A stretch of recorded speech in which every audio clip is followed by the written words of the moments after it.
Greetings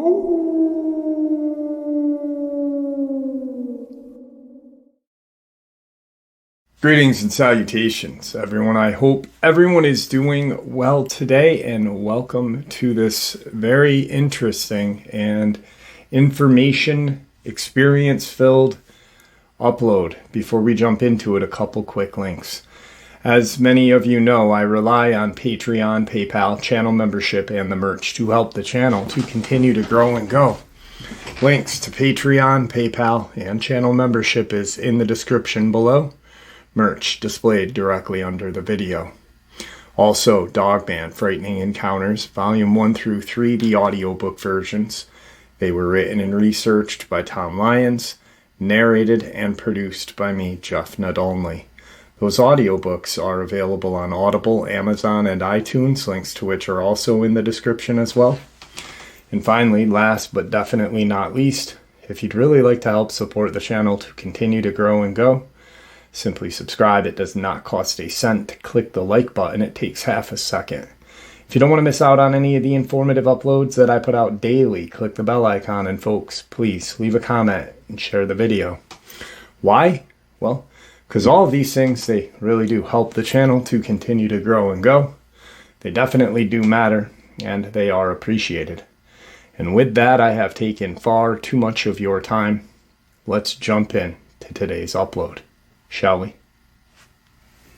All right, so yesterday's upload, I discussed some information that I had gotten in regards to a very strange circumstance surrounding a father and daughter who were found dead in Mount Katahdin, in an area where I had shared experiences well before anything happened up there. And there is a reason why I approach certain things. On the live stream, someone had asked me, had I heard about this case? And I said, I purposely said it like this. I'm looking at one case right now, but I know that there is another case in the Canadian region, and that being the Isle Royale in Lake Superior, Michigan, which is literally a spit away from the Canadian border. Now, I actually had done a Dogman experience. I'd shared one 4 years ago. I've been looking for it most of the afternoon. And I didn't jump into this case, just like I didn't jump into the Katahdin case, because I wait to hear the info. I want to know what law enforcement is doing, what the local, state, and federal government are doing. And if something pops up, I'm like, all right, something, and it just has to be one thing that piques my interest. The Tom Mezek case, I'll just go right back to there really quick because that's in my backyard. But when the FBI got involved in that case, I was like, yep, there is something very wrong with that. I didn't have my channel yet, but I remember when it happened. It happened on my daughter's birthday, and it was it was news up here. It's 30 minutes from my house, and every local news agency was covering it. So I waited to see what was going to be happening on this case. And something piqued my interest, actually. So I figured, well, I haven't gotten a chance to talk to anybody that I know up there as of yet. I have a call put out to a gentleman that I know that does work. He doesn't work in parks and recreation. He's not a park ranger. But he does work in and along that field of government. I did put a call out to him, and hopefully he will get back to me, because if there is anything, he probably has heard a little bit about it, just based on what he does. He works as a animal control officer up there, but he also works with the local park rangers. So if there's like a bear that needs to be euthanized, or if a deer is hurt, whatnot, he works hand in hand with them. And I don't know how close he works to the Isle Royale National Park, but hopefully I can get a little bit of information from him. So I want to share with you the news that we have out of here. And then I've got some, I did a little deep dive, and not on this case, but on something else. And I got some pretty interesting information to share with you on another matter as well. So let's get into this case really quick. So news out of Detroit, CBS News, Detroit, 2 campers found dead at Isle Royale National Park have been identified, officials state. 2 campers found dead at Isle Royale National Park have been identified, the National Park Service said on Thursday. Officials said next of kin have been notified, and there is no known threat to the public. According to officials, at around 4 p.m. on June 8th, 2 park rangers responded to a pair of separate reports of 2 people found dead at the South Lake DeSore campground near the Greenstone Ridge Trail. The rangers hiked 11 miles overnight to a campground, arriving early Monday morning. When the rangers arrived at the site, they found the bodies of 2 unidentified people.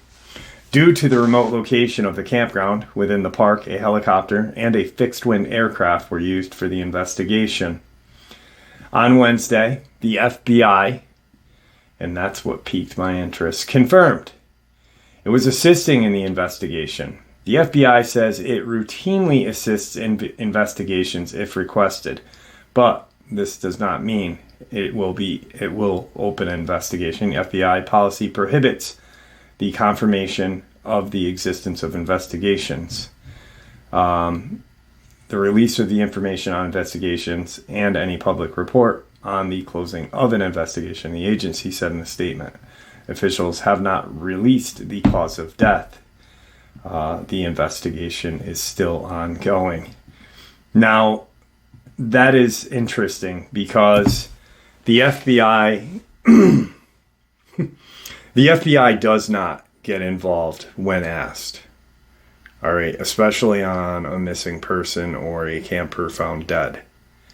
When they do get involved is if it is a tender-aged youth and if there was state lines crossed. There were no state lines crossed in this case, and they were not tender-aged youths, which is a youth, I believe, under the age of 12. So, because each state has their own Bureau of Investigation. So, Michigan has the Michigan Bureau of Investigation. Just like Tennessee, Kentucky, all states have it. So, right there, I was like, because just their kind of response to everything. On Wednesday, the FBI confirmed it is assisting in the investigation. The FBI says it routinely assists in investigations if requested, but this does not mean it will open an investigation. FBI policy prohibits the confirmation of the existence of investigations, the release of the information on the investigations, and any public report on the closing of an investigation. So pretty much what they're saying is, we are involved. We were asked to be involved. And we're not going to tell you shit because we don't have to. We don't have to. We don't have to tell you if we started one. We don't have to tell you if we closed one. We don't have to tell you any of the procedures and steps that were taken along that line. So right there is a big red flag. Local, county, and state police have to do that. They have to. Unless it is an ongoing case. The FBI does not. So for me, that sounds like, okay, people are covering ass because something may come out. And if something does come out or something is found, plausible deniability by the FBI, baby. That's all they have to say. We don't have to tell you anything. And that's why I believe they got involved. Here is some other news, same day, the 12th. And this incident actually is the Isle of Royale National Park. Is obviously, it's an island. But it is in the Upper Peninsula area.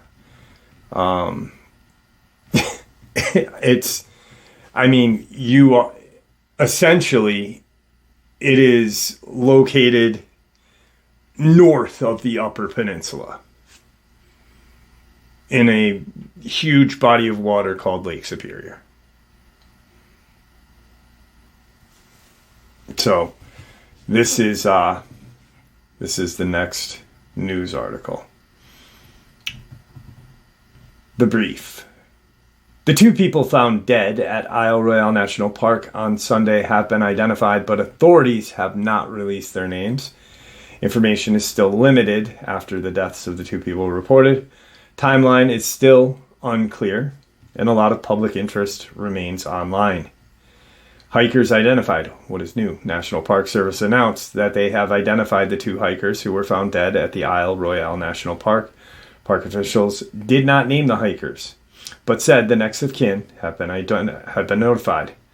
Officials also noted that the campground they were located at is near the Greenstone Ridge Trail, and due to its remote location, a fixed-wing helicopter was used to assist the transportation for the investigation. Authorities said there is no known threat to the public. Yeah, there's no known threat to the public because it is a very remote area, and you have to hike 11 miles to get into it. So, go figure, right? That's like saying when there's an attack in the middle of Alaska. Public's all right. Population of this town is 10. Don't worry about it. Public is safe. The public in Anchorage are safe. But you know what I mean? Like, come on. Isle Royale hikers found. The backstory. Isle Royale is a 45-mile long island near Thunder Bay, Ontario, that can be accessed by seaplane or boat. The two deceased hikers were reported on Sunday after park rangers hiked in to find their deceased bodies. Additional air and ground resources were set to investigate, along with the FBI. The FBI can be called in just to assist, but a spokesperson for the agency says per policy, they will not say if that was their role or if they opened up their own investigation. Plausible deniability, you know? I mean, if something doesn't, if that statement right there doesn't smell like Thursday night fish fry, I don't know. What we don't know is everything. It is not clear how the two deceased hikers got to the island. 5 days later, basic information has not been released. We don't know the names of the deceased, manner or cause of death, or when they died. What they are saying. There's a lot of interest in this, especially online. One Redditor, right there, you want to get your info, go to Reddit. No, don't. That was a joke. One Redditor user said they spoke to a park ranger, and the FBI says the latrine door slammed a few times, and then the yelling started. It was repetitive, filled with threats and self-harm and violence toward others. They also say they feel unsafe and decided to pack up and get out. After they hiked about a half a mile, you could hear him screaming. I really dislike Reddit. Reddit is like the worst pile of garbage, if you ask me. It's just, because people are like, one, they are unknown. You're using an avatar, and you can say whatever you want to anyone. And if you are liked, you'll get karma points. And everybody wants a karma point, don't you? FBI has not confirmed that the experience is related. So, right there, the news is going to Reddit to get their news. Why? Because the government will not share anything with them, and that probably irks them terribly. Nothing irks news agencies more than when the people that fund them won't share. This was 11 hours ago. 11 hours ago. 2 campers found dead in national park, officials say. So now we are technically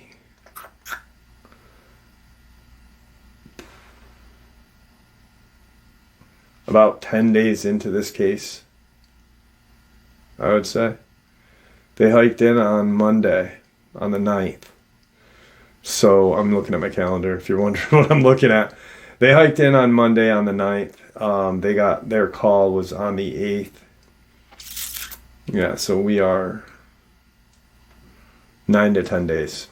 Because we don't know a timeline. This attack or whatever could have happened on Saturday, on the 7th. So 2 people were found dead in a remote national park in the upper part of Michigan last week, according to park officials. The National Park Service said it received 2 separate reports of people found dead at the remote backcountry campground within Isle Royale National Park, which is a remote island in the Lake Superior near Upper Michigan's border with Canada on June 10th. In a release with the National Park Service on Thursday, park officials said the bodies had been identified. I don't know. See, they say June 10th in this. But yet, they say that they hiked in on a Monday, which was the 9th, and they had received calls on the 8th, on the first news report. And I'm going to go on the first news report, because even though there is not much information given, the reason why I'm going to go with that first one is because of how they said they had hiked in, and I'll share something else after. In the release from the National Park Service on Thursday, park officials said bodies had been identified. Isle Royale Supervisorial Park Ranger Manager Liz Valencia said the cause of the 2 people's death was not animal related on Friday. The incident was not related to wildlife in any way. Valencia also said the victims' next of kin were notified. Their names have not been yet released to the public. No information on where the campers were from was released either. Valencia could not provide additional information about the circumstances surrounding the deaths, but the National Park Service said there is no danger to the public. The National Park Service said the campers were found at the South Lake Desor Campground near Greenstone Trail, When the reports of the bodies were made to the park officials on the 10th, rangers trekked 11 hours overnight to investigate. Once the deaths were confirmed, the park began bringing in resources for the investigation. There's a separate team in the National Park Service, Valencia said. It is an investigative service branch, so they came. There are other agencies that participated. We do have contracted a fixed-wing airplane that provided support, flying investigators back and forth, and rangers. And then there's a helicopter. FBI had confirmed in a statement on Thursday that it was also on the island after the hikers were found. The agency did not provide any additional information. We routinely assist our law enforcement partners upon request, it is said in a statement. However, this does not necessarily result in the FBI opening investigation. The FBI policy prohibits confirmation of the existence of an investigation, the release of information on investigations, and any public record on a closing of an investigation. Valencia said she did not know when the next investigation update would be. Made that also hopes the deaths do not discourage other park visitors. I want people to really understand that generally this is a very safe place to camp and hike and recreate. Valencia said there's a lot of people out there now having a wonderful trip, and I continue to hope. I continue to hope for the summer. So, it's just interesting to me. What is interesting is that names have not been released yet. Next of kin has been notified. Okay. Well, usually after next of kin is notified, they release names. They hadn't released anything. Manner and cause of death, like we talked about yesterday, there are two different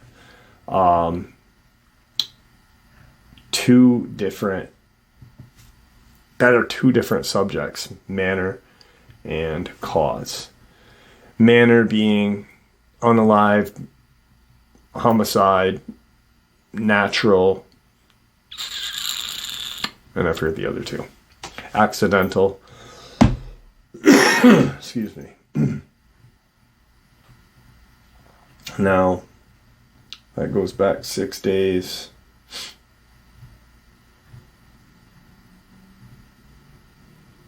I believe the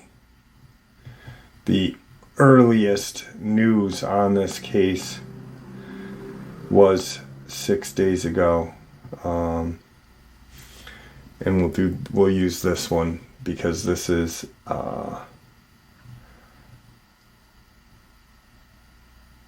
National Park Service on Houghton, Michigan. So we'll use this one to base everything off of. This is on the 10th. So this is the day they did find them. Because remember, they hiked in on Monday, overnight. So they probably didn't get to this campsite until Monday.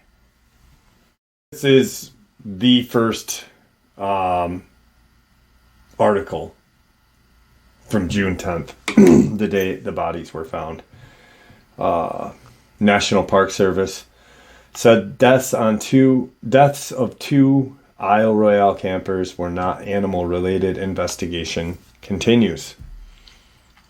So right from day one, the media and the agencies involved were playing games. There's been no updates. Even though they say update. The 16th one. Update. It's not an update because the same information is shared.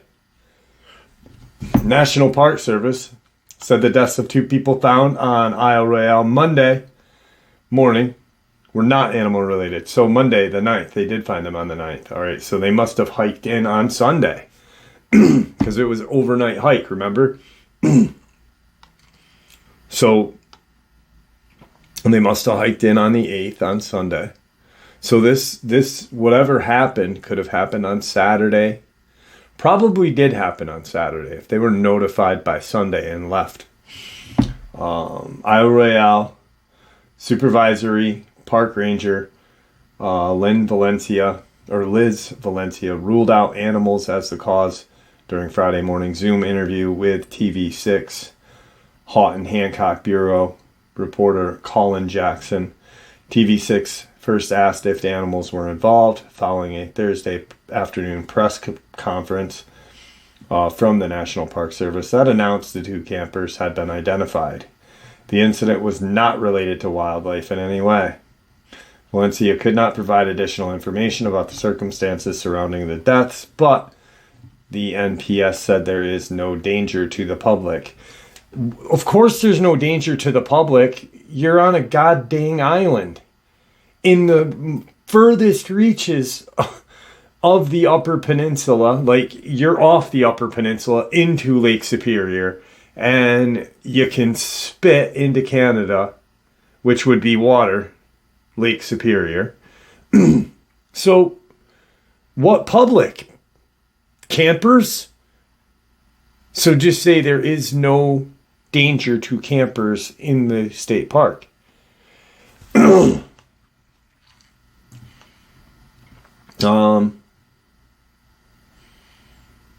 Family has been identified, but did not include campers' names or where they were from. Valencia said law enforcement does not want to release the information while the investigation continues. So when is that been a thing? When has that ever been a thing? That has never been a thing, right? And I'm not a true crime channel, but I mean, I sure watch them. I don't watch cryptid shows. I research this stuff all day long.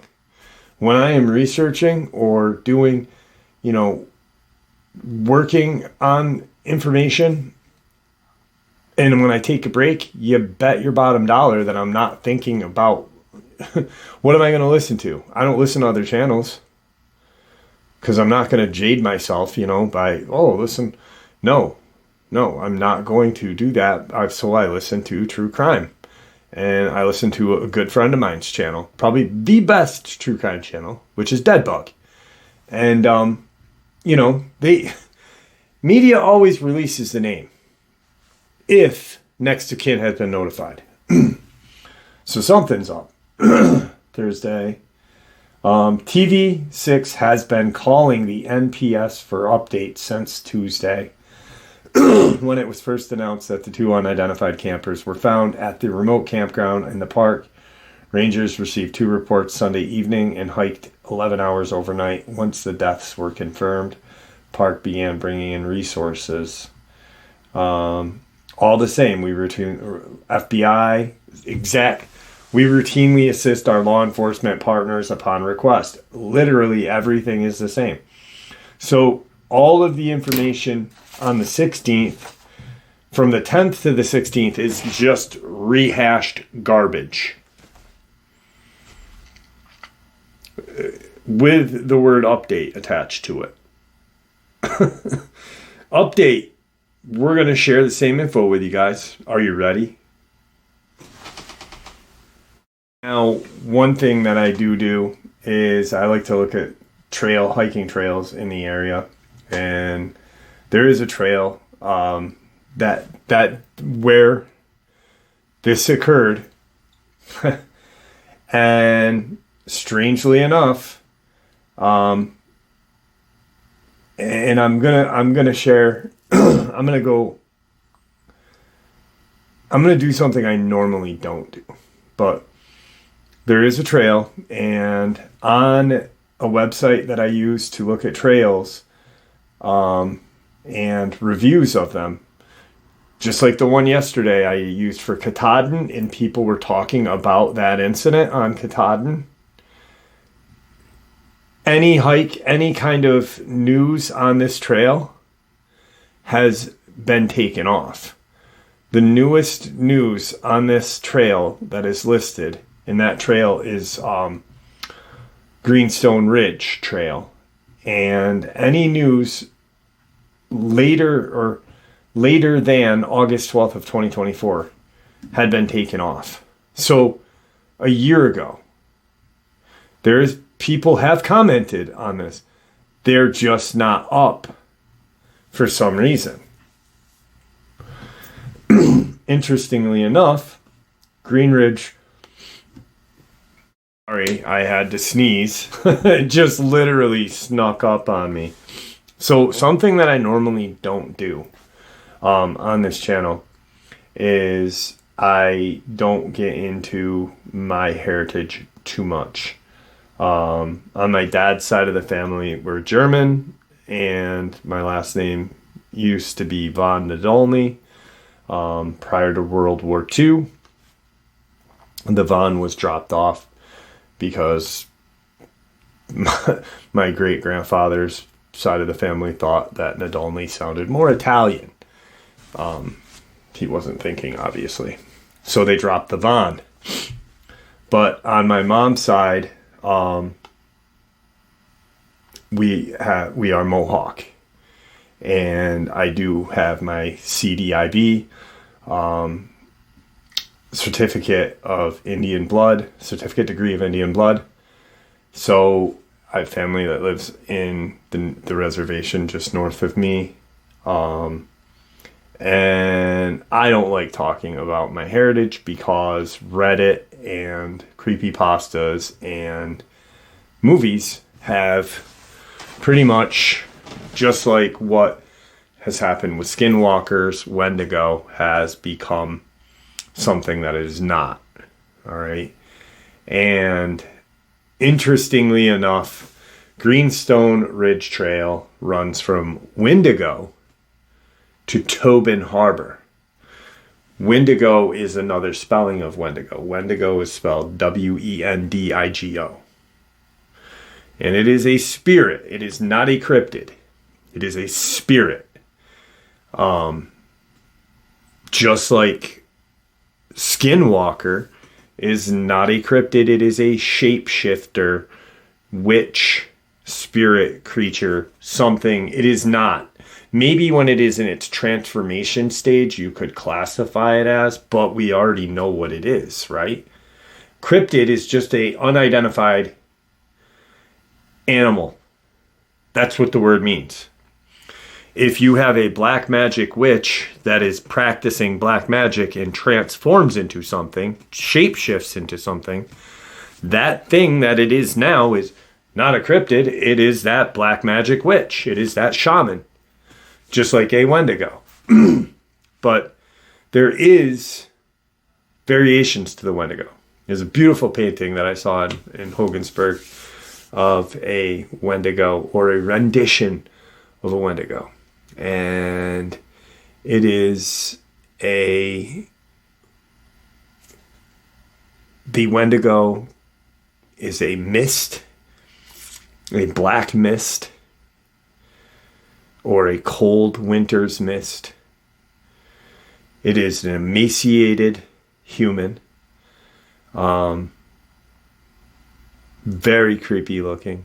Very similar looking because of the emaciated part of its body being so... It almost resembles a crawler, but they don't have long arms. You know what I mean? And then there is the creature part. So, but I don't know if that would be considered a cryptid. I don't consider it a cryptid. I consider it a spirit. Because a Wendigo spirit comes only when the most heinous crime is committed. But the creature-like is large, white, Bigfoot-like creature, claws, teeth, not a snout, ears, pointed ears, a small kind of demonic-looking tail, or not small, but narrow. So, you know, I just find it interesting that Wendigo to Tobin. And just like in Native American, there's a Native American website that you can look up different tribes and things of their lore, And the Wendigo is often, it is a malevolent spirit depicted as a creature with human-like characteristics who may possess human beings.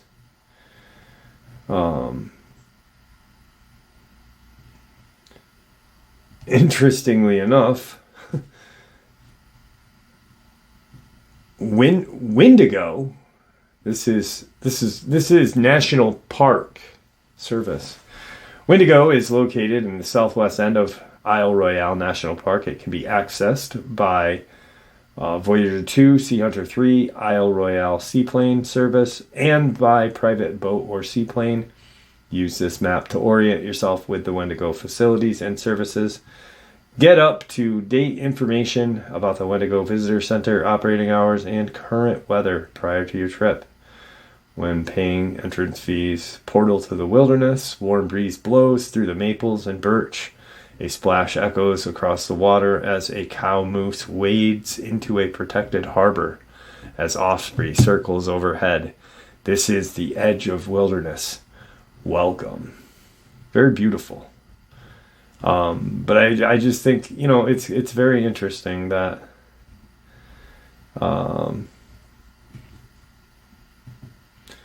that the name, but that heinous crime is cannibalism. It's a mythological, cannibalistic monster in spiritual tradition of North American Algonquin-speaking tribes. There's many Algonquin-speaking tribes, usually referred to as First Nation. It is associated with the winter and described as either a fearsome beast that stalks and eats humans or as a spirit that possesses humans, causing them to turn into cannibals. There are many different spellings and pronunciations for the Wendigo. In Ojibwe, the term is defined as the winter cannibal monster, but its name may derive from the Proto-Algonquin word Wintiko wo, meaning owl. And then, of course, it goes into popular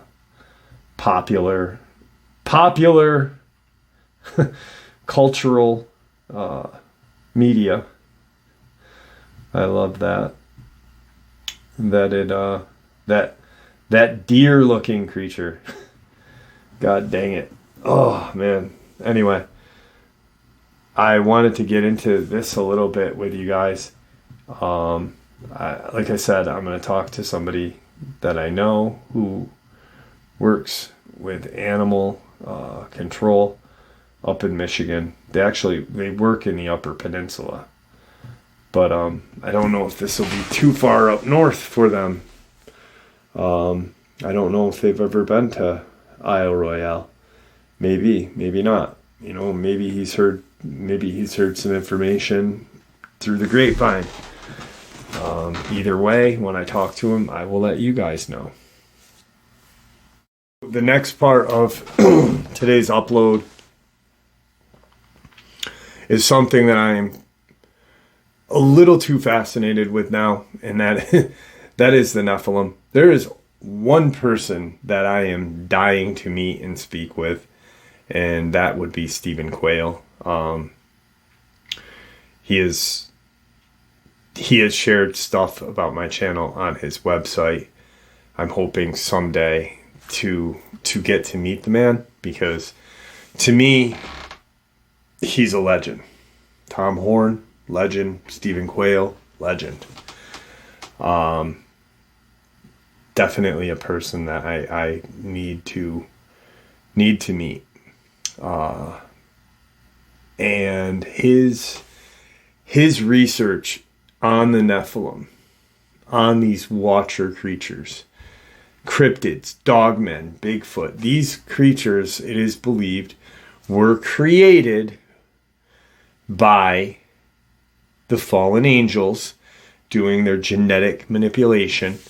Because if you really think about what a dogman looks like, it is half man, half canine-like creature, that'd be considered a chimera biblically. But to me, the Nephilim is probably right up there with Dogman. I do believe these fallen angels, and no, once again, they did not fall from heaven. They were not expelled from heaven. They were sent to earth by God to live with humanity, and then they fell from grace. So that's what happened. But I did a deep dive, and I'm going to share some information with you that blew me away. The establishment has already acknowledged a lost race of giants. One of the most controversial subjects regarding the ancient prehistoric cultures of North America concerns what we refer to as unique physical types, UPT.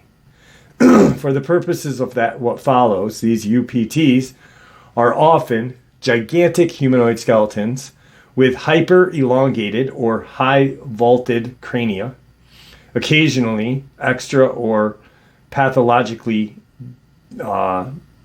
detonations, including several reports of double or triple rows of teeth.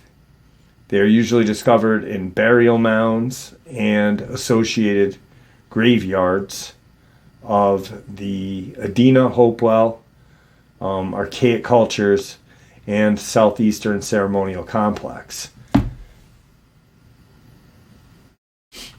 Accounts of the lost race of giants.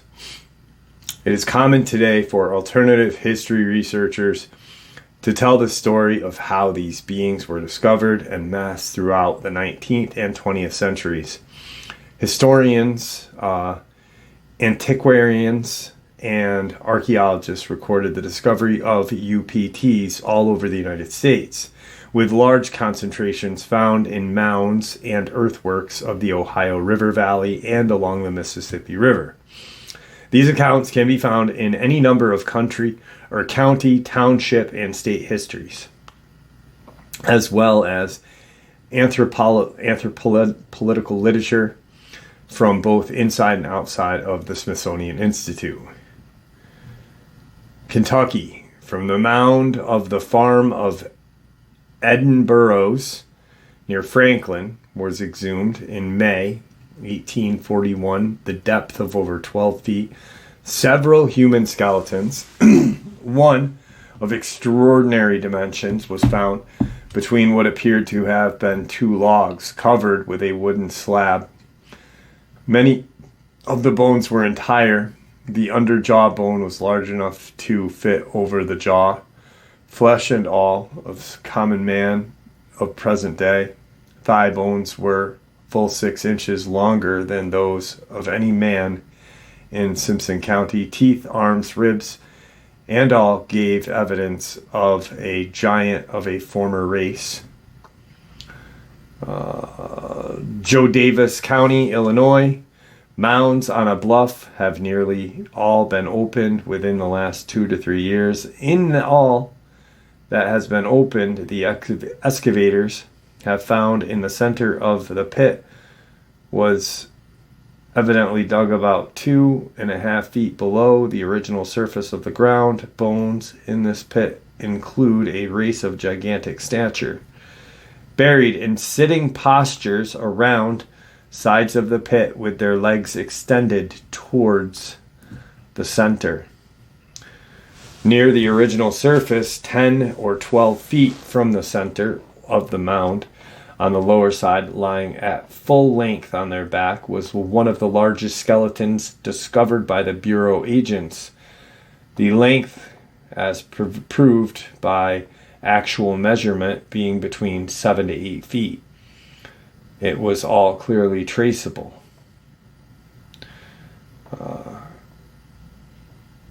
Kanawha Valley, and I literally always pronounce that wrong, and someone's going to correct me in the comment section. I bet you $100. In West Virginia. No, 11 is now 35 by 40 feet at the base and 4 feet high. In the center, 3 feet below the surface, was a vault 8 feet long and 3 feet wide. In the bottom of this, among the decaying fragments of bark wrappings, lie a skeleton, fully 7 feet long, extended at full length on the back, head west 19 feet from the top. In the remains of bark coffin, a skeleton measuring 7.5 feet in length and 19 inches across the shoulders was discovered. Within the village of Brownstone, 10 miles above Charleston, and just below the mouth of Lenz Creek, is another such ancient burial ground. At Brownstown, not long since, 2 skeletons were found together. One a large frame, about 7 feet in length, the other about 4 feet, a dwarf and deformed. Florida. This report right here, what I'm going to share with you right now, is an annual report from the boards of regents of the Smithsonian. Pursuing my investigations and excavating further toward the southeast face of the mound, I came upon the largest stone axe I had ever seen, or that had ever been found in this section of the country. Close to it was the largest and most perfect cranium of the mound. Near, by the side of the skull, were right femurs, a tibia, humerus, and part of the radius, with a portion of the pelvis directly under the skull, anticipating a perfect specimen of its skull. I was doomed to disappointment, for, after taking it out of the earth and setting it all up so that I could view the fleshless face of this gigantic savage, in the space of 2 hours it crumbled to pieces, except small portions. According to measurements of the bones of the skeleton, the height must have been close to 7 feet. Louisiana. In the same line of abnormality was finding one skull, which the detention reached an unusual number of 40 teeth, the increase consisting of 8 additional incisors. Formation of the skull found in the Laturo Mound, as compared to those of localities, is highly anomalous. The anomaly in these cases cannot be ascribed to artificial disfiguration, for were it such, the otherwise symmetrical development of the other parts would be impossible. The remarkable conformation could not possibly have been a result of bandages or other external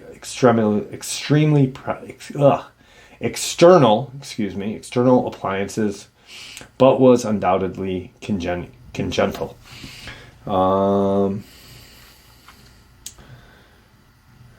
So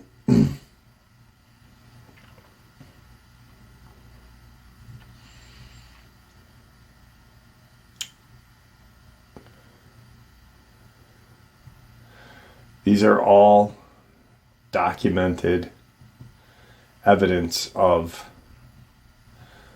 these lost race that science is, or not science, that our government is well aware of, that is hiding from us, that denies.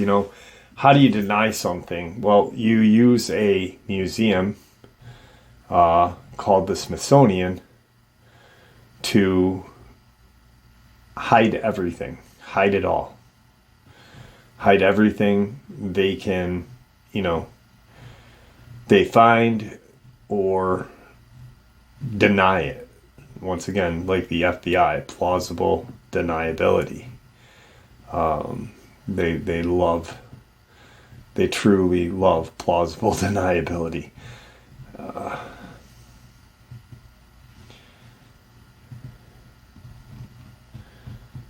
But hang on one second. Let me find this next bit of information that I wanted to share with you.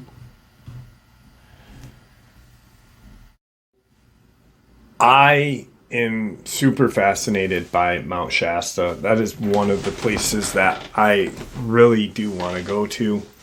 There are quite a few places that I do want to travel to when my daughter is old enough. I'm not comfortable. She's 17, but I'm not comfortable leaving her alone until she's 18. Just because I'm a single dad, but Shasta, one, New Mexico, the whole state, especially the northern part and the southern part of Colorado,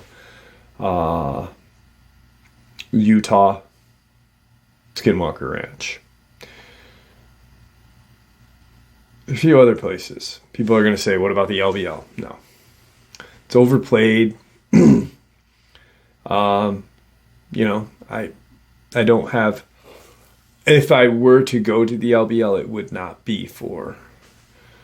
I would want to go look at the historical parts of the LBL. Like the houses that were renamed Vampire Hotel and Hotel California, which they were... One was the Vampire Hotel, actually.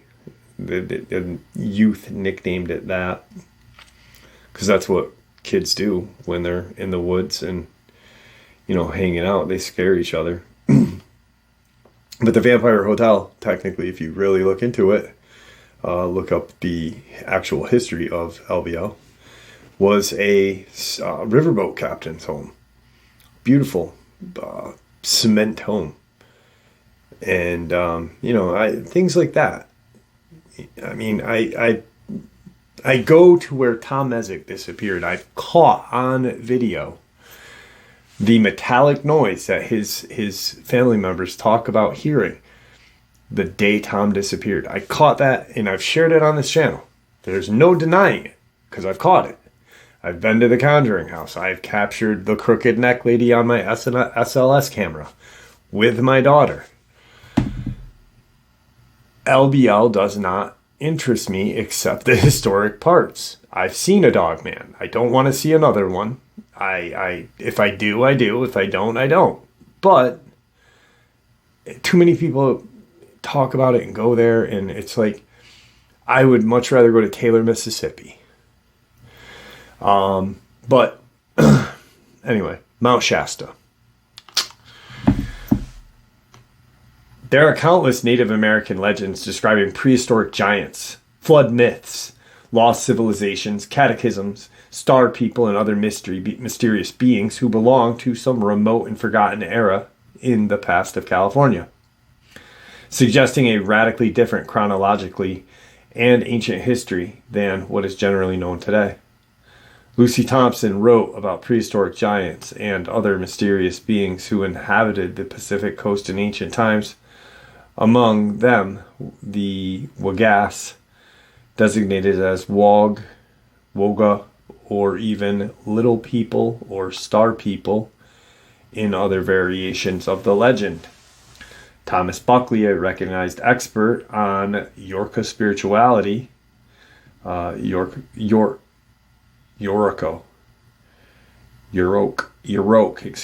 expert on Yoroke spirituality, which is Standing Ground, Yoroke Indian Spirituality, 1850 to 1990. That, I guess, is his book. States that Lucy, fearful of being misunderstood by a powerful and still dangerous white audience, filtered ancient Yoroke traditions through the lens of biblical and Masonic imagery with the help of her husband, which appears to have been both precaution to avoid persecution and also a strategy to make the book more sympathetic and comprehensible to a largely white audience. Much of the prehistoric lore Lucy Thompson talks about in the American Indian can also be found in other various guises and traditions. The Wog, the ancient Wagga. There are many Northwestern traditions that talk about a race of giants dwelling in a remote mountain in Northern California.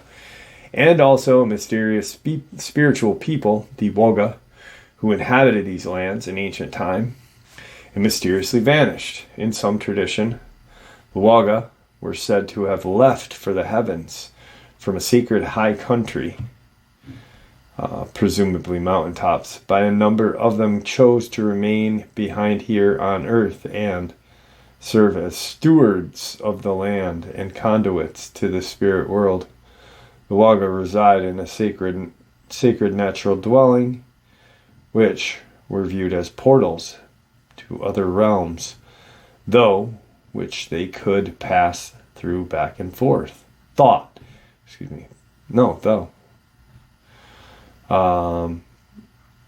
There are a few subjects which are attacked with more fantasticism than Native American legends, or more generally non-Western accounts of prehistory.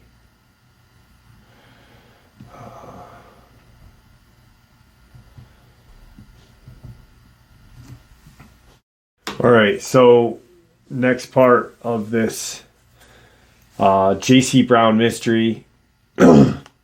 More details known about the J.C. Brown mystery come from the Stockton Records in 1934 news article. Also from a book named from Emily A. Frank, Mount Shasta, California's Mystic Mountain. Frank's book links the J.C. Brown legend to Mount Shasta through the odd reminiscence of an eccentric character named Abraham Mansfield, who identifies J.C. Brown as actually being Lord Arthur J. Cowdray. To my knowledge, none of this is historically verified. So the Emily Frank book is a fraud. It's not real. Many people like to link everything to Mount Shasta because it is a hub of tourism. The popularity of Brown's tale owes a lot to the local New Age businesses who have promoted his story online and other venues for decades to connect to their theories. But J.C. Brown himself never stated that he was in or on Mount Shasta when he discovered the Giant's Tunnels in 1904. If Brown was in fact hired to prospect for gold somewhere near Mount Shasta, it's unlikely he would have been up in the slopes of the volcano looking for it. More plausible scenario would place JC south of Mount Shasta, somewhere in the vicinity of Castle Crags in the upper Sacramento River. There are areas where most of the gold near Mount Shasta had been discovered during the gold rush. Upper Sacramento River wilderness areas surround Castle Crag have a number of Native American legends about prehistoric giants who lived in underground tunnels and caves. Castle Crags was not originally named for a towering fortress-like mountain of giant stone that dominates the landscape. It was evidently known. I'm just trying to... All right, so this is interesting.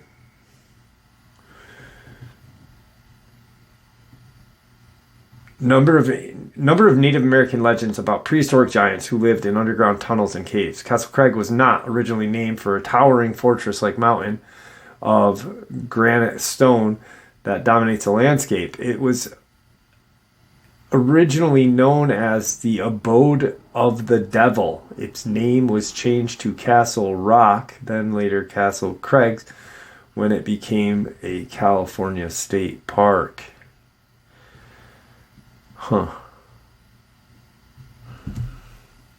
So the last thing that I want to share with you, another place that I do want to go to is Lovelock, the Lovelock cave system.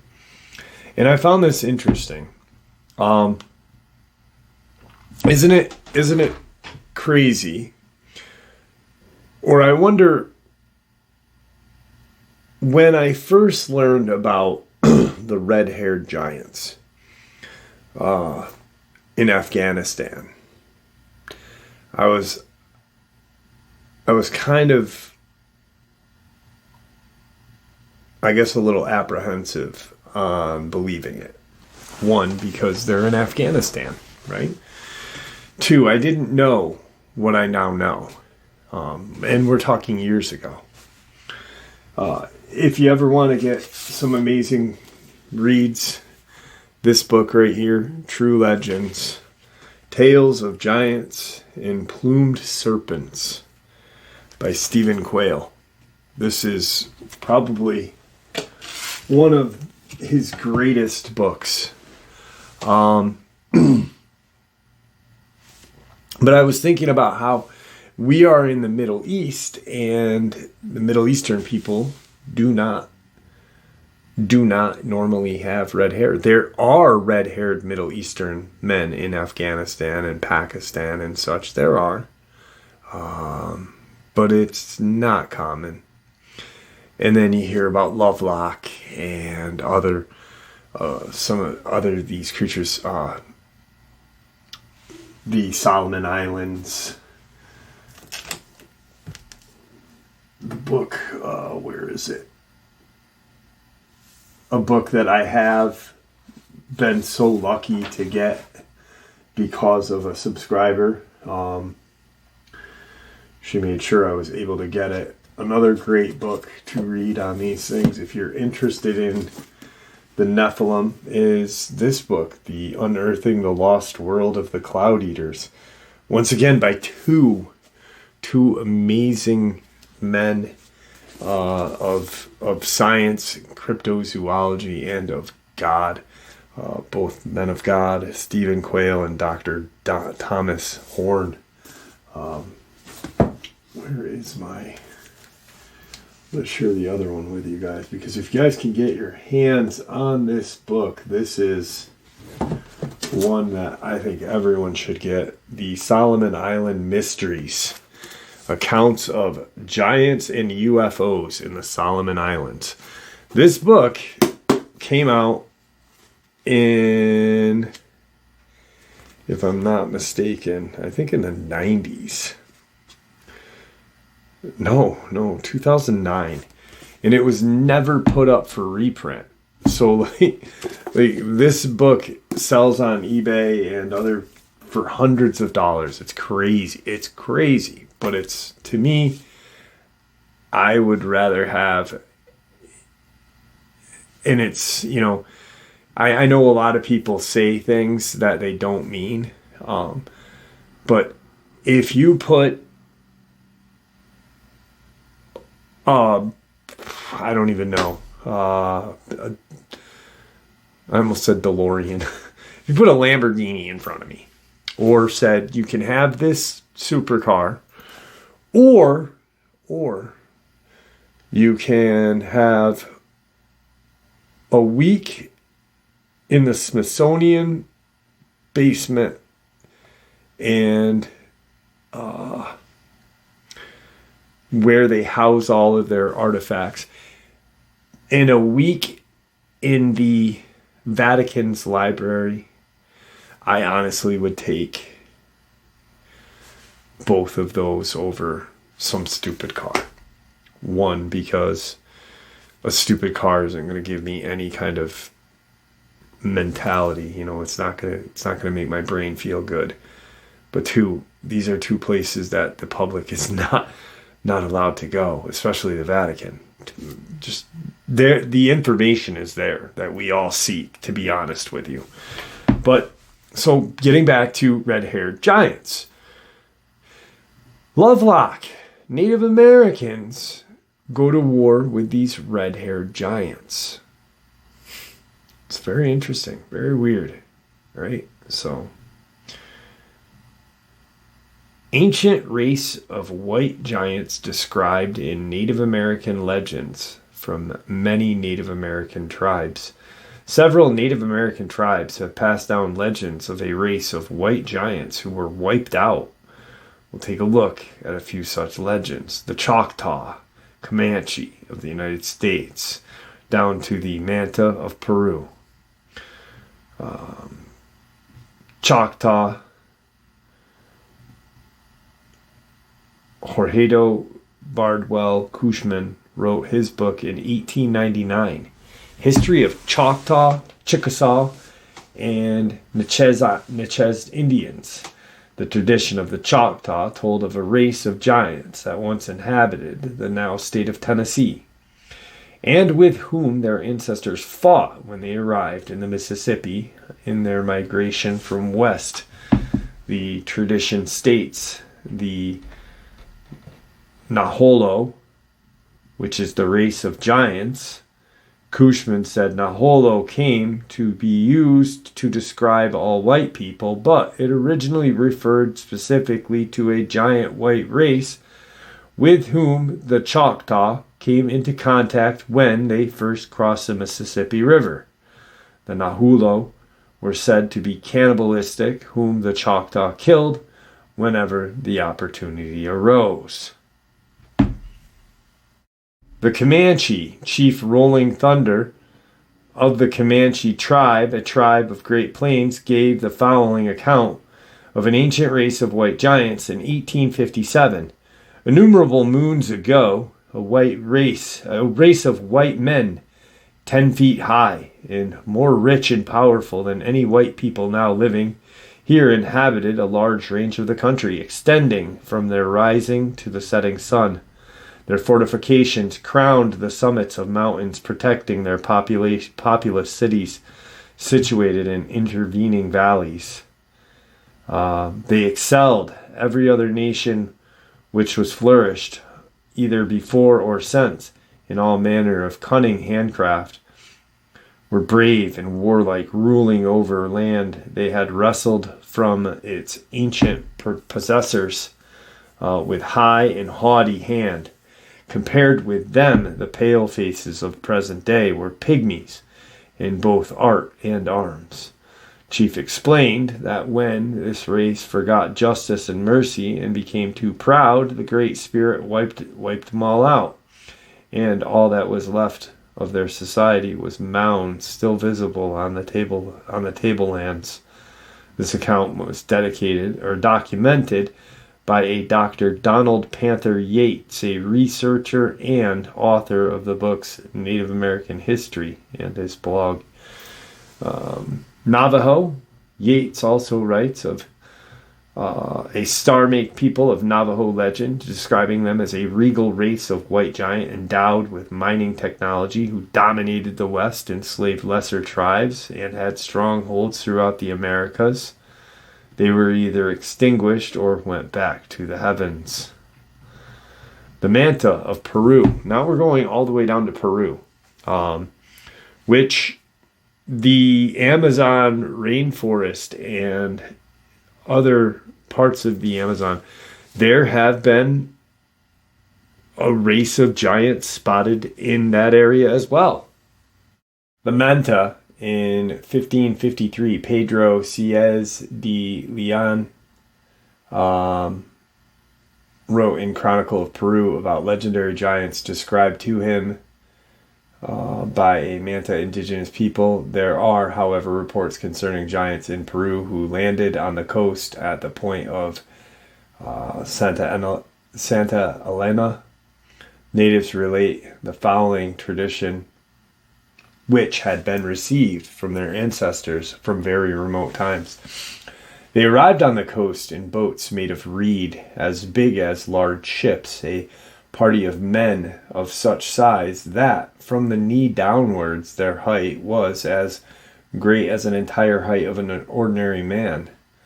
Thought he might be of good stature, their limbs were all in proportion to the deformed size of their bodies, and it was a monstrous thing to see their heads with hair reaching to the shoulders, their eyes as large as small plates.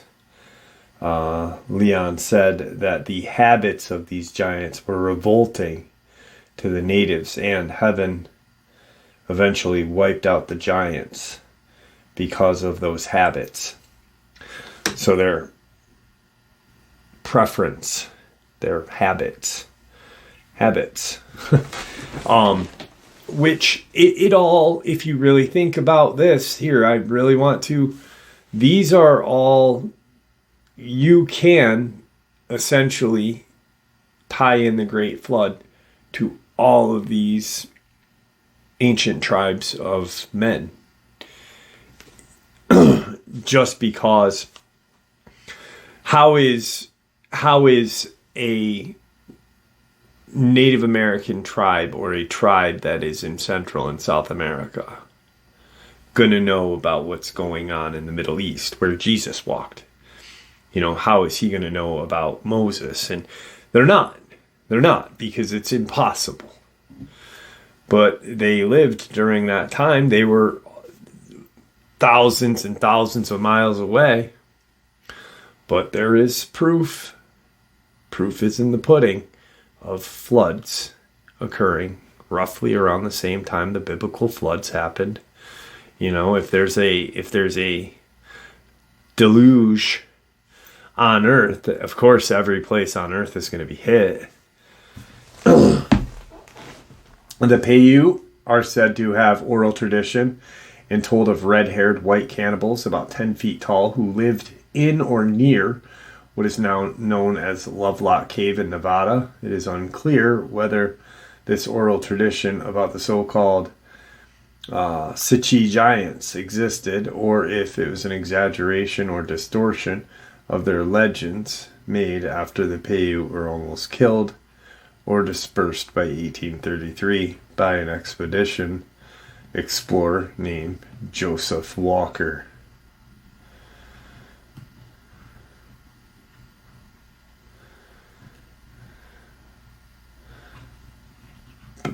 Paiute legend had found no mention of the Seneca being giants. However, they did practice cannibalism. Cannibalism is a rare practice, even back then, supposedly.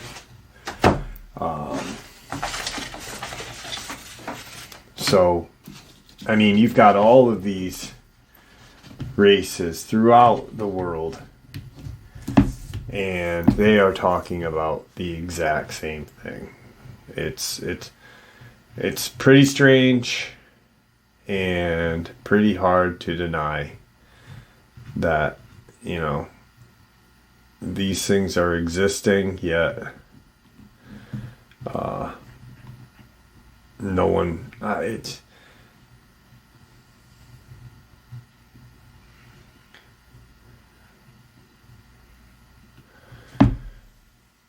all right, so that is some information that I wanted to share with you guys. I hope you found it as fascinating as I did. Definitely a lot of information on certain... You can't deny. You've got all of these skeletons, and what is the point of denying these things? People speculate all the time. It's the forestry, it's this, it's that. I think what it is, and I may be wrong, and I hope people hear this, I really do, because I'd like to get, I would like to see comments stating yes or no on this, but I think the government is hiding the existence of these creatures, the Dogman, the Bigfoot, the crawlers, the Nephilim, heck, even the aliens. Because to me, this government made pacts with extraterrestrial or interdimensional beings. Give us technology and we'll give you our people to experiment on. And I think the government doesn't want us to know about these things is because of the fact that it would only make what the Bible says more true in every sense of the matter. And if people realized that, I think the government, I believe, they are just like these extra-dimensional or extraterrestrial beings, these aliens. I believe they are demonic. And I believe the government that controls the media and controls the big pharma and the military-industrial complex, I believe they are demonic as well. So if they can mock and do everything in their power to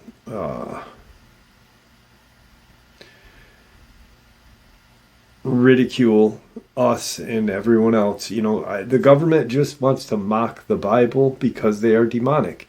Just like when demons or spirits will knock on walls or whatever in threes, mocking the Trinity. Just an idea. I don't know. I'm not an expert, and I don't believe I am all that intelligent. I think I'm just a regular guy that is fascinated by everything you guys are. So, and with that, I'd like to thank you all for supporting this channel. It is your support, after all, that helps the channel to continue to grow and go, and what gives us all a place and a chance to share our experiences and theories judgment-free. Everyone is simply treated with the respect that we deserve. Please, everyone, stay safe, happy, healthy, and ever vigilant, keeping an eye on our children, pets, family, and our friends. These creatures are real. These events have happened. Share this information with those you love and care about, and it may just help save their lives someday. And until next time, never stop asking questions. Never stop searching for the truth, and God bless you all.